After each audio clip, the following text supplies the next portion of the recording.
Hi everybody, మీరు చూస్తున్నది NMR property. నేను మీ నీలం మల్లారెడ్డి. మీరు చూస్తున్న ప్రాపర్టీ వచ్చేసి ఇది 17 గుంటల భూమి అండి. అర్జెంటుగా సేల్కి వచ్చింది. ఇది కరీంనగర్ మున్సిపాలిటీ పరిధిలో ఉంటుందండి. ఇది ఓనర్ ప్రైస్ వచ్చేసి గుంటకు 3 లక్షలు చెప్తున్నారు. తగ్గేటువంటి అవకాశం ఉంటుంది. ఇది డాంబర్ రోడ్డుకు సెకండ్ బిట్ వస్తుందండి. చాలా బాగుంటుందండి ఈ సైటు. దీని యొక్క పూర్తి వివరాలకు మా ఎన్ఎంఆర్ ప్రాపర్టీని సంప్రదించండి.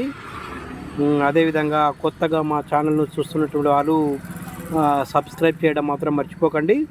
అదేవిధంగా షేర్ చేయండి, లైక్ చేయండి. థ్యాంక్ యూ అండి. Thank you very much.